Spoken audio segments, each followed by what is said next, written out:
Bien, pues intentaremos continuar con las clases de esta manera. Afortunadamente este es un tema que ya tuvimos oportunidad de trabajarlo en clases, entonces yo espero que no vaya a haber ningún problema.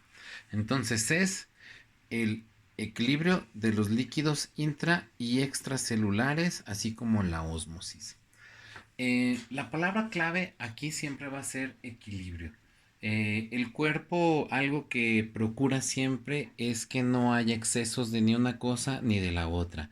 Y si alguna situación como una enfermedad o alguna actitud de nosotros nos lleva más bien a tender hacia algún lado o hacia el otro, entonces el cuerpo va a buscar la manera de terminar equilibrando la situación y que no haya ningún problema.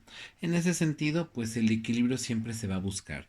Y de hecho la carrera de nutrición creo que necesariamente implica el equilibrio y es algo que ustedes como alumnos de nutrición debieran considerar siempre, que el cuerpo va a intentar hacer un equilibrio, que el cuerpo va a procurar mantener el equilibrio y en la búsqueda de ese equilibrio pues muchas ocasiones vamos a tener problemas. Eso es lo que veremos en las siguientes materias de fisiopatología, cómo en la búsqueda del equilibrio vamos a tener manifestaciones en el organismo que van a dar algunos síntomas o algunas señales en el organismo. Entonces siempre el equilibrio es importante considerarlo. El agua, que es el equilibrio que estamos pensando en esta ocasión. El agua al cuerpo le sirve para poder mover el calor hacia las diferentes partes del cuerpo. ¿Cómo funciona esto? Si por ejemplo tienen un vehículo con un motor que está caliente, pues la manera en la que lo podamos modificar es echarle agua al motor para que éste se enfríe. Entonces, el agua es una sustancia que nos ayuda bastante porque precisamente ayuda a que el calor no esté concentrado en una zona, en un solo lugar, sino que el calor fluya.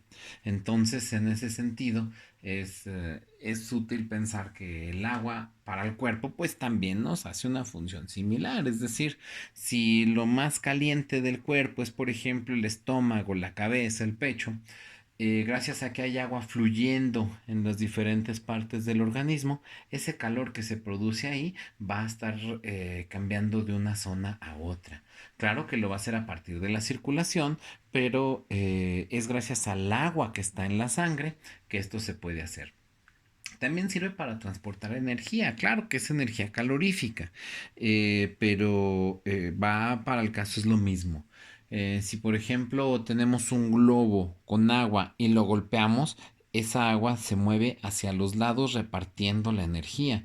Entonces el agua también sirve como una especie de amortiguador, pero que transmite la energía de un sitio hacia el otro. Por ejemplo, si tuviéramos una jeringa de un lado conectada por una manguera a una jeringa del otro lado, si apretamos la jeringa de acá, vamos a ver movimiento en el otro lado.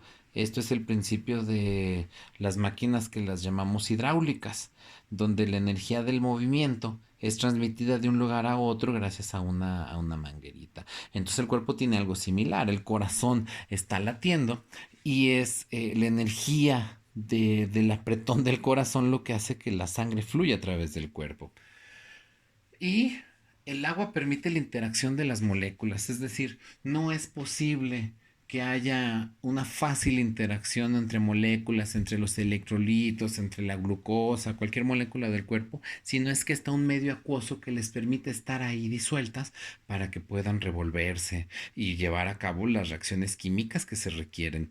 Estando en el agua, las moléculas se ionizan, o sea, se separan, como lo habíamos visto en clases. Una molécula de oxígeno, pues normalmente en el aire aquí están juntas dos moleculitas, pero cuando están dentro del agua estas dos moléculas se separan tantito, lo que permite que una molécula distinta llegue y pueda interactuar ahí. Entonces, el tener este medio acuoso en nuestro organismo es para que pueda existir esa interacción molecular. Entonces, pensando en el equilibrio, pues imaginemos una basculita, ¿no? Donde está la hidratación en medio. La hidratación, Pues para que nosotros podamos estar adecuadamente hidratados, pues necesita ingresar el líquido al organismo. Entonces, pensando acá en los ingresos, ¿cómo ingresa el agua a nuestro organismo? Podemos simplificar en tres puntos distintos. Para que haya agua en nuestro cuerpo, pues tenemos que tomar agua. Esa sería como que la más obvia, la más clara. Necesitamos tomar agua. Siendo así, pues si tomamos mucha o poca agua, la balanza se estaría equilibrando o desequilibrando hacia este lado. Los alimentos, por muy seco que sea el alimento que ustedes se imaginan, por muy, no sé, por ejemplo, una galleta o un pan que parece que no tiene nada de líquido, si tuviéramos la suficiente fuerza para exprimirlo, le sacaríamos algunas gotitas de agua también. Imagínense cualquier otro alimento, ¿no? O sea, no nada más de tomar líquido en forma líquida, válgame la redundancia, es que está ingresando agua al organismo. También con los alimentos ingresa agua. Y del proceso de oxidación, es decir, de cuando destruimos las moléculas. O sea, cuando me refiero al alimento, me refiero al agua que está literalmente ahí. Pero en la oxidación es, válgame, si tenemos, por ejemplo, una molécula de glucosa, esa molécula de glucosa está formada por carbono, hidrógeno y oxígeno en diferentes cantidades. Haciendo las debidas separaciones, por ejemplo, en el ciclo de Krebs, se utiliza una parte de la molécula y dentro de los residuos que van a quedar queda agua. Entonces esa agua forma parte del organismo. Y esa agua, digamos, no estaba en el organismo de inicio. Entonces esa agua lo obtenemos a partir de ese proceso que se llama oxidación. Entonces eso por el lado de cómo la báscula se iría hacia una sobrehidratación. Es decir, que tengamos un exceso en los ingresos, por ejemplo. Va. Para la siguiente parte, los egresos, es decir, cómo sale esa agua del organismo. Reitero, hay que pensar que existe el equilibrio, hay que pensar que lo que el cuerpo va a tender a hacer siempre es a mantener estos dos platitos de la balanza en una misma proporción. Entonces, si está entrando agua al cuerpo, tiene que salir agua del cuerpo. Para que el agua salga del cuerpo, pensemos así muy rápida y bruscamente en cuatro situaciones. La más obvia, pues la orina, ¿no? Eso es del conocimiento popular. Si nosotros tomamos mucha agua, vamos a orinar mucho. Eso creo que cualquier hijo de vecino lo sabe, ¿no? Hay que pensar ahí mucho. Si ustedes se dan cuenta, si tomamos mucha agua, orinamos mucho. Si tomamos poca agua, orinamos poco. Es precisamente porque se intenta siempre mantener este equilibrio.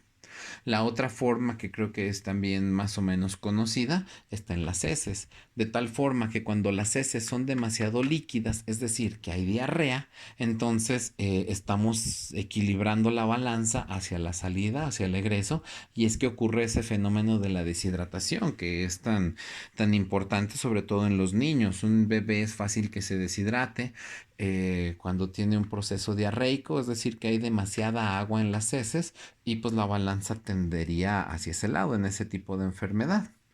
Cuando nosotros eh, estamos, no sé, un día frío, por ejemplo, y empezamos a jugar, los niños lo hacen así como si estuvieran fumando, ¿no? Echan vapor hacia afuera. Este vaporcito, gracias al frío, se condensa y podemos ver las moleculitas y vemos que sale ese humo, ¿verdad? Que no es humo, es vapor de agua.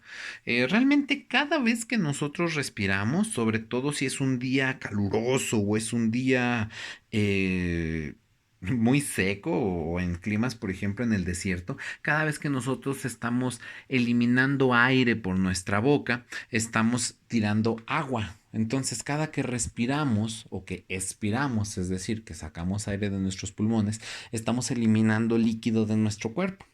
Igual, pensando en un mismo clima, así como en el calefactor del vehículo, si nuestro cuerpo produce calor a partir del movimiento de las moléculas, del metabolismo, de lo que estamos haciendo, producimos calor, pues necesitamos enfriarnos igual que un vehículo. La forma en la que el cuerpo elimina eso es a partir del sudor. Como dato curioso, los perros dicen que no sudan salvo de sus patitas. Entonces los perritos lo que hacen en vez de sudar es que jadean para eliminar el calor de su cuerpo, ¿no? A partir de evaporar el agua, es decir, de que el calor del organismo se vaya para mantener un equilibrio calorífico. Ahí el agua está ayudando a eliminar calor del cuerpo y la principal forma de hacer eso es el sudor, que de hecho el sudor no nada más es para eliminar calor, hay toxinas que se eliminan a partir del sudor como es la misma urea. Igual como dato curioso, en el sudor de los bebés hay más urea. Ese característico olor a bebé tiene mucho que ver con las sustancias que se están eliminando a partir del sudor.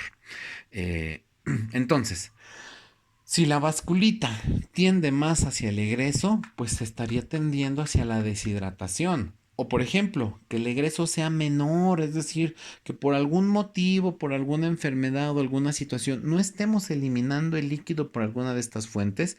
Si hay ingreso, el ingreso va a aumentar y por lo tanto estaría desviándose la vasculita hacia la sobrehidratación. Es decir, dicho de una manera quizás más clara, no nada más perdiendo, es decir, no nada más aumentando el egreso, estaríamos en una deshidratación, sino disminuyendo el ingreso. O al revés, si disminuyen los egresos, aunque no estemos tomando más agua, estaríamos sobrehidratándonos. Entonces hay que pensarlo así, como en una báscula, en la cual si uno de los dos platillos tiene mucho o tiene poco, entonces estaríamos modificando sus características. De ahí sería que hay que considerar siempre que no nada más es el exceso en uno, sino también la deficiencia en uno, lo que puede hacer que los platos se balanceen hacia el lado que no deben ser. Pensando de este lado, ¿cómo se reparten los líquidos en el organismo? Los dos principales compartimentos, las dos principales cajitas o recipientes donde se va a distribuir el líquido en el cuerpo es el llamado líquido extracelular y líquido intracelular. Creo que los nombres resultan obvios, ¿no? Es el líquido que está adentro de la célula y el líquido que está afuera de la célula. Entonces, en ese sentido, pues es fácil entender esa separación, ¿no? Aunque en el líquido extracelular estamos pensando que es el líquido que está dentro de la circulación y el líquido que está en medio, es decir, ni dentro de la célula ni dentro de la circulación, sino aquí, en este espacio ahí en medio. Entonces el líquido extracelular lo podemos dividir en un líquido que está en la circulación y en un líquido intersticial. También por ahí podríamos enumerarlos, quizás este como el compartimento 1, este como el compartimento 2 y el intersticial como un tercer compartimento, ¿no? O un tercer espacio, que a final de cuentas es el más importante, o sea, no es que este sea el 1 y este sea el 2, este puede ser el 1 y este el 2, pero casi siempre utilizamos el número 3 para denominar ese espacio intersticial.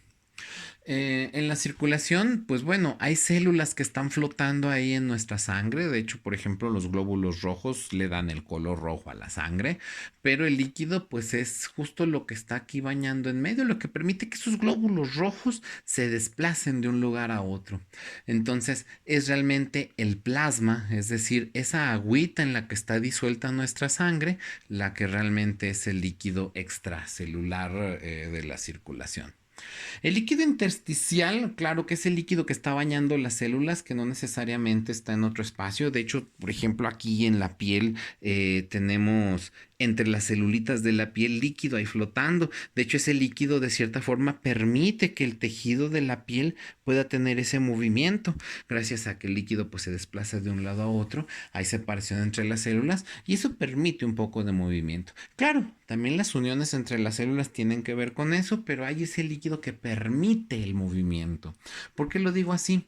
Porque pensando en algunos ejemplos de líquido intersticial, está por ejemplo el líquido peritoneal. El líquido del peritoneo es un líquido que baña a los intestinos. Entonces, cuando los intestinos están haciendo su movimiento que se llama peristalsis, no hay fricción y rozamiento entre ellos, o mejor dicho, esta fricción está siendo lubricada por ese líquido peritoneal, que cuando aumenta, pues también le llamamos líquido de ascitis, que es ese fenómeno donde hay demasiado líquido en el peritoneo. Hay un líquido en el pericardio, es decir, alrededor del corazón. Igual lo mismo, está el corazón latiendo, Y hay una bolsita que envuelve al corazón y hay un líquido ahí en medio que sirve como lubricante para que las paredes del corazón no se desgasten al estar haciendo su movimiento. Hay un líquido pleural. La pleura son las bolsas que envuelven a los pulmones. Entonces, cuando respiramos y que el pulmón se abre y se cierra, entonces tiene que haber algo ahí que permite el desliz del pulmón, igual sin que se desgaste. Y ese líquido, pues es el líquido pleural. Por ejemplo, no sé si ustedes lo hayan considerado, hay líquido que mantiene inflado a un ojo. O sea, si tiene esta forma redondita el ojo, es porque hay agua ahí dentro que lo mantiene con esa forma. Si poncháramos un ojo, entonces estaríamos quitando ese líquido. Hay dos compartimentos en el ojo, lo que le llamamos el humor acuoso y el humor vítreo. Entonces, ambos líquidos del ojo le dan su forma. Uno de los líquidos está dentro de la esferita y otro está en lo que es la córnea o esta como conchita que está al frente del ojo. Entonces estos dos líquidos, tanto el humor acuoso como el humor vítreo, pues le dan la forma al ojo y no dejan de ser líquidos que no están ni dentro de la circulación ni dentro de las células. Y finalmente el líquido sinovial, que es el líquido de las articulaciones, es decir, cada uno de los huesitos que forman la mano pues tienen las coyunturas, las articulaciones, para que estas articulaciones puedan mover otra vez sin desgastarse, pues este líquido permite que haya ese movimiento. Claro que es un líquido que se aprovecha, es un líquido que también permite que pueda haber nutrientes que estén dándole cierto mantenimiento a las superficies, no nada más es para evitar la fricción o evitar el calor, ¿no? También pueden alimentar los órganos que están bañando. Entonces pueden cumplir algunas otras funciones también como de transporte, no nada más de lubricante. Pero bueno, creo que conviene más o menos pensar en dónde está ubicado ese líquido para considerar que existe este tercer espacio. Ahí, pues sin querer queriendo, también en la categoría entraría el título, es decir, el líquido intersticial. Otra vez, si pensamos en la piel, ahí en medio, donde no son células y donde no es la circulación, ahí también hay líquido. Y por ejemplo, cuando hay un fenómeno que le llamamos edema, la piel se hincha y se hincha porque hay más agua ahí en medio, afuera de las células, afuera de la circulación, pero ahí en medio o en ese tercer espacio. Finalmente, tres conceptos que tenemos que tener presentes sería el de ósmosis, el de osmolaridad y el de presión osmótica, que creo que de repente los podemos juzgar como si fueran lo mismo, pero son tres cosas diferentes. Es decir, la ósmosis es un fenómeno, es decir, es algo que ocurre, ¿no? Es un fenómeno dado por un líquido que fluye a través de una membrana denominada semipermeable. ¿Cómo es esto? O sea, es decir, que si ocurre ese movimiento de un líquido a través de una membrana semipermeable, como puede ser la membrana celular, entonces ahí está ocurriendo la ósmosis. Si no existe el flujo, no estamos hablando de ósmosis. Entonces es porque tiene que fluir, que existe ósmosis, ¿no? Entonces, si pensamos en ósmosis, pensamos en algo que está ocurriendo. Por eso utilizo la palabra fenómeno para caracterizarlo, ¿no? Porque está fluyendo, está ocurriendo. La osmolaridad es una cualidad que tienen las soluciones. Pensémoslo así. Si tenemos un vaso, donde echamos una sustancia que pudiera ser chocomil y después echamos leche y lo revolvemos, pues tenemos una solución, ¿no? Hay un soluto, hay un solvente. Normalmente el soluto pues viene a ser la sustancia que está repartida en el solvente y el solvente más común es el agua. Entonces, dependiendo de la concentración de ese soluto dentro de esa solución, le va a dar una cualidad llamada osmolaridad. Es una cualidad que tiende a fluir y es una cualidad que incluye algo denominado presión osmótica, pero es la cualidad. Es decir, si nosotros nos referimos a la osmolaridad, nos referimos a una cualidad de una solución. Como decir, por ejemplo, esa tapa es color azul. Estamos hablando de una cualidad de este objeto. Este es transparente, esa es una cualidad del objeto, pues que está más o menos frío, caliente, que pesa mucho, que pesa poco. Esas son cualidades que hacen que ese objeto sea tal cual ese objeto. Le dan esa característica. Entonces, la osmolaridad es una característica de una solución. Si no es una solución, entonces no presentaría osmolaridad, ¿no? Si fuera un líquido puro, es decir, por ejemplo, agua destilada, donde no hay nada disuelto ahí, no va a haber osmolaridad. Entonces, la osmolaridad es una cualidad de las soluciones en función de la concentración. Y finalmente la presión osmótica es esa fuerza que va a ejercer ese líquido o esa solución, mejor dicho, sobre la membrana semipermeable para fluir. Es decir, que, ok, sí, hay un fenómeno que está ocurriendo ahí. Vamos a poner este ejemplo acá. Voy a tomar ahí el celular, a ver si no vibra demasiado. En esa situación, los puntitos azules serían el líquido. Si más o menos hacemos cuentas, creo que hay el mismo líquido de este lado que de este lado. Y en medio hay una membrana. Pero hay muchas bolas rojas de este lado y poquitas bolas rojas de este lado. Entonces, aquí la presión es la tendencia que hace uno de esos líquidos para fluir hacia el otro lado o de uno hacia el otro. Es decir, que de los dos líquidos hay presión para estar fluyendo.